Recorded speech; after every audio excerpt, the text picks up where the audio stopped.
Всем привет! Давно не виделись. Как вы могли заметить, этот цикл видео будет о Великобритании.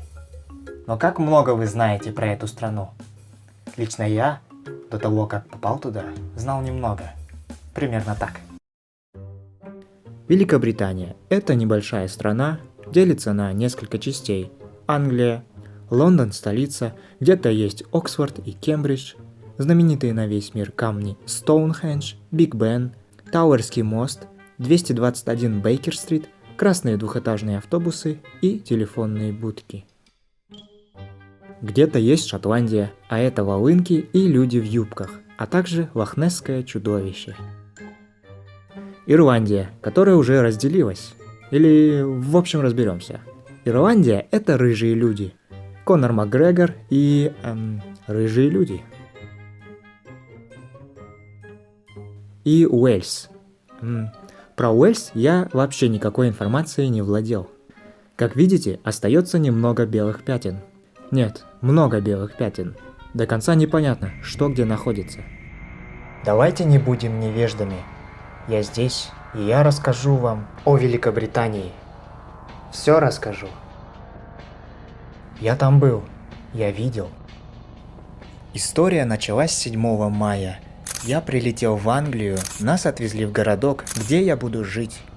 Там я заселился в английскую семью к одной бабушке. О том, как я первый день заселялся и каковы были мои впечатления, можно подробно рассказать в отдельном ролике. Пишите в комментариях, если интересно. Здесь эта тема очень популярна. Английские семьи подселяют к себе студентов для обмена культурным опытом или просто, чтобы не было скучно. На следующий день к нашей бабушке приехал жить еще один человек. И это очень важный человек за всю историю моего пребывания в Англии. О нем я расскажу чуть позже. До того, как поехать в Великобританию, я смотрел разные ролики, и мне было интересно узнать, а правда ли то, что говорят в видео. И у меня есть много фактов о Великобритании. Давайте разберем некоторые из них. Все мы с вами видели в фильмах, что люди ходят дома в ботинках. И мы удивлялись, как так? В грязных ботинках по дому? Это правда. В Англии люди действительно ходят дома в обуви.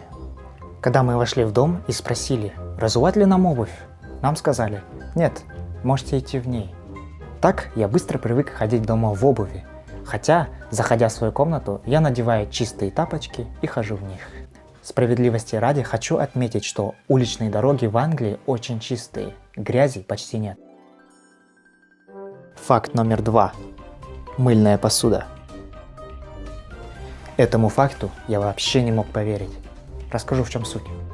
Англичане, когда моют посуду, не смывают мыло до конца.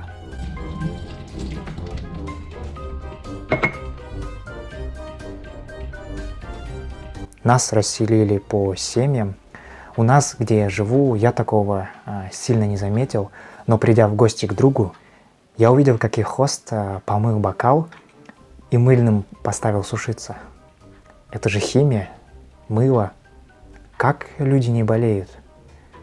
Наоборот, я хочу сказать, что люди там очень здоровые. Следующий факт. Несимпатичные англичане. Вообще, понятие красоты, как говорится, субъективное. Лично для меня хочу сказать, что этот факт, полный бред. Когда я приехал в Англию, первое, что я заметил, какие же англичане симпатичные. Да, сейчас я говорю в большей степени о женской половине. Природная красота, вот что я заметил. Прям как в фильме. Раз уж заговорили о людях, давайте разберем следующий факт. Люди не парятся, что одевать, и могут выйти на улицу в пижаме. Насчет моды давайте поговорим как-нибудь в другом видео. Мода там действительно отличается, и люди одеваются по-другому. А насчет людей в пижаме, лично я не видел таких. Только одного. Это был я. Там не обращают внимания на то, в чем ты, и порой, выходя в ближайший супермаркет, мне было лень переодеваться, и я шел в пижаме. Большие заборы, собака, охраняющая дом, железные двери. Все это привычные нам атрибуты.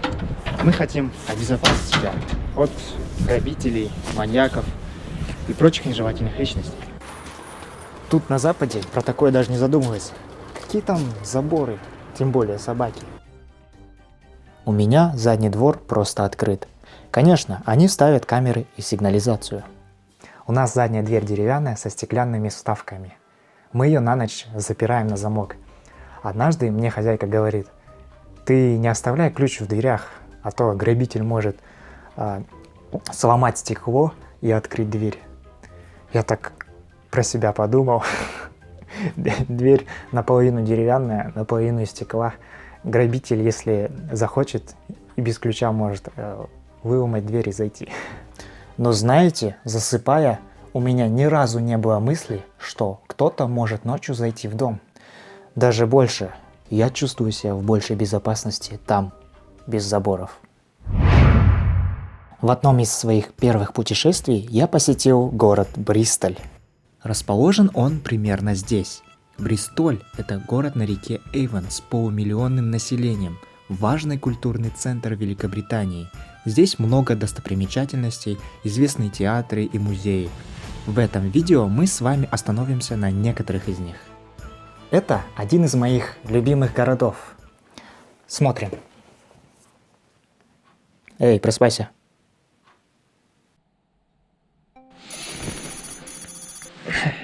Доброе утро. Начнем наше путешествие. Чтобы добраться до Бристоля, мы воспользовались электричкой. Вышли из дома и сразу напротив нас трейн. Что хорошо, железнодорожная станция находится буквально через дорогу.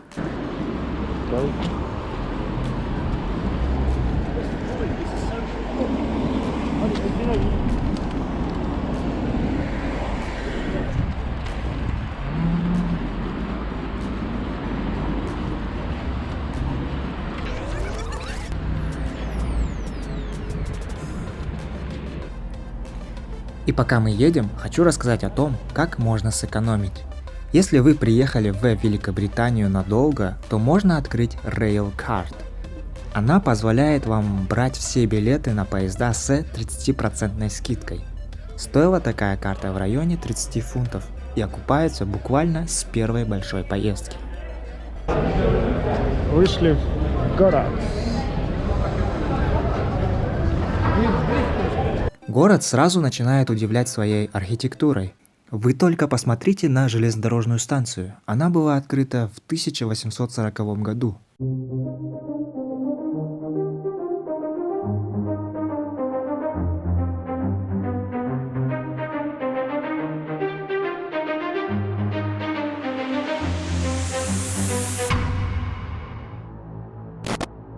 Бристольский музей и художественная галерея. Мы записались на посещение музея и арт-галереи. Кстати, вход в музей в Великобритании бесплатный. Но если вы хотите сделать донат, то всегда можно это сделать.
Для любителей истории и искусства я советую.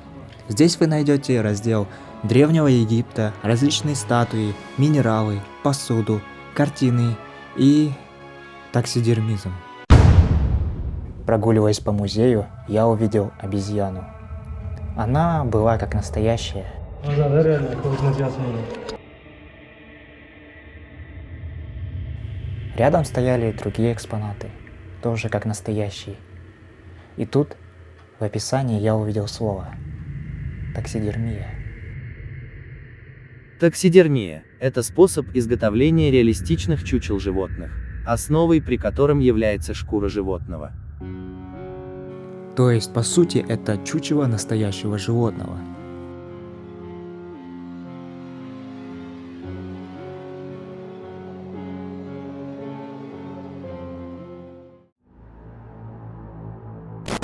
Cabot Tower, башня в Бристоле. Находится на холме Святого Брэндона. По сути, это парк в центре города. Очень живописное место. В центре расположена башня Cabot. Башня была построена в 1890-х годах в ознаменовании 400-летия путешествия Джона Кэбота из Бристоля на земли нынешней Канады. Раньше на месте башни располагалась часовня, потом была заменена ветряной мельницей.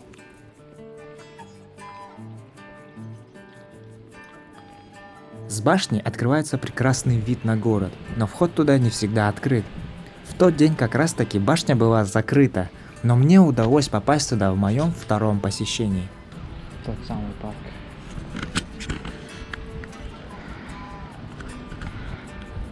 А сзади крепость.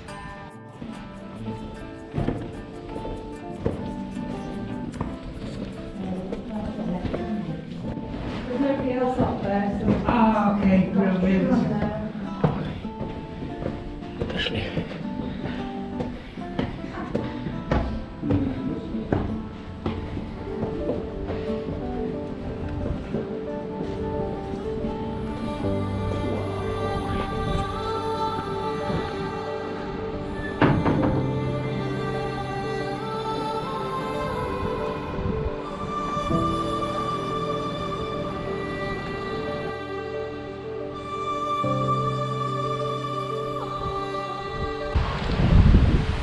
Не знаю, почему в тот раз мы сюда не поднялись. Может, было много народу. Ну, вид реально красивый. Здесь еще есть... Еще куда-то можно подняться.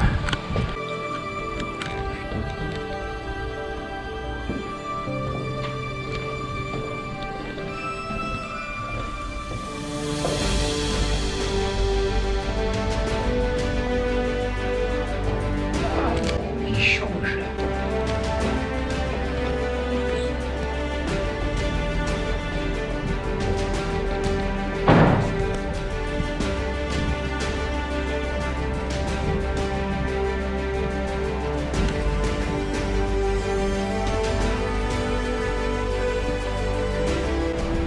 Вон тот мост.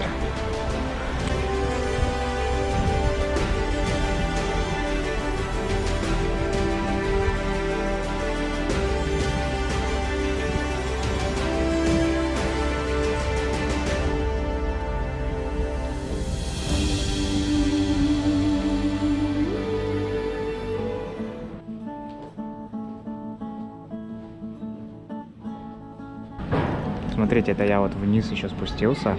И вон далеко, вдалеке кольцо обозрения. Насколько оно ниже?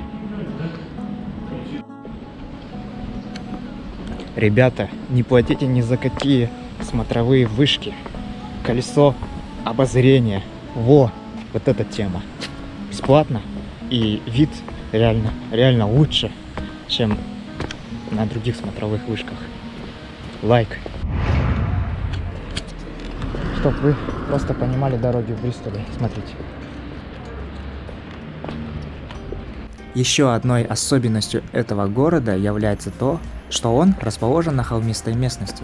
И прогуливаясь по улицам, вам все время придется подниматься и спускаться. Такие прогулки выматывают. Давай, все. Мы 5 кило сбросим точно. Да, это вышка.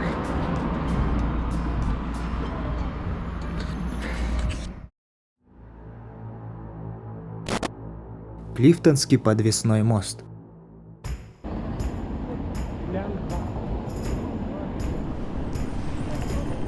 Расположен над рекой Эйвон и был сооружен в 19 веке. Его общая длина составляет 230 метров.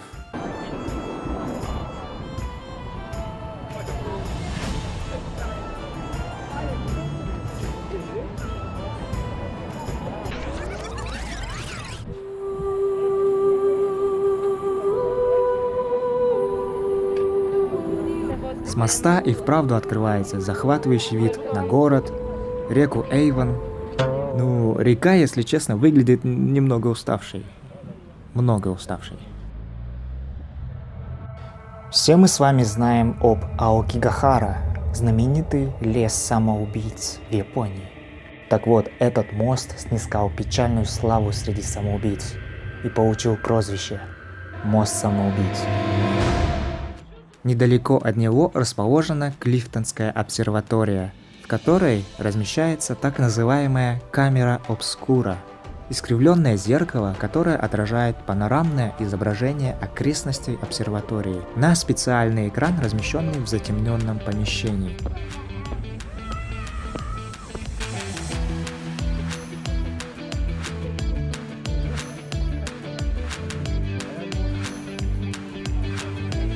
Отсюда можно посмотреть на мост со стороны.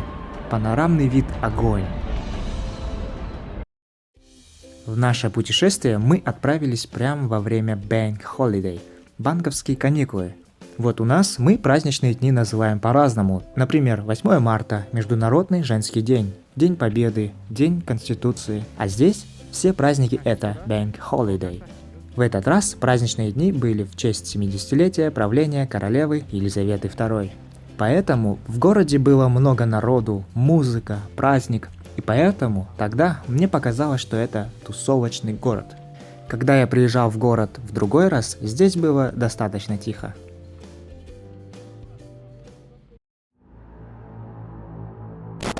Бристольский кафедральный собор.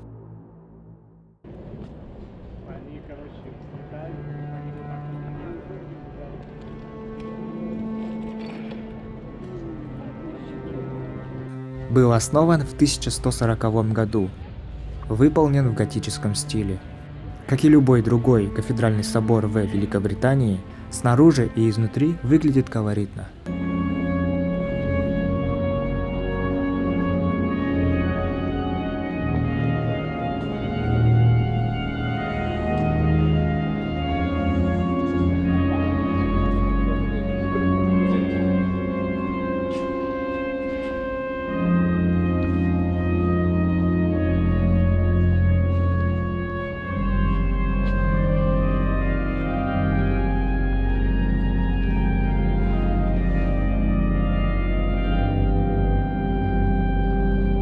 Этот звук не я ставил, он здесь и правда играет сейчас.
Я обожаю Бристоль, там есть куда сходить и что посмотреть. Если у вас есть возможность, то обязательно посетите Бристоль. Рекомендую. Как я и говорил, для меня он запомнился как тусовочный город. Живой, разнообразный. Спасибо за просмотр. Увидимся в следующем видео. Сейчас мы едем в аэропорт, чтобы продолжить наше путешествие. В следующем выпуске вы увидите суровую, колоритную Шотландию. То самое место, где люди носят килты и играют на волынках. Мы побываем в столице Шотландии Эдинбурге и близлежащем портовом городе Глазго.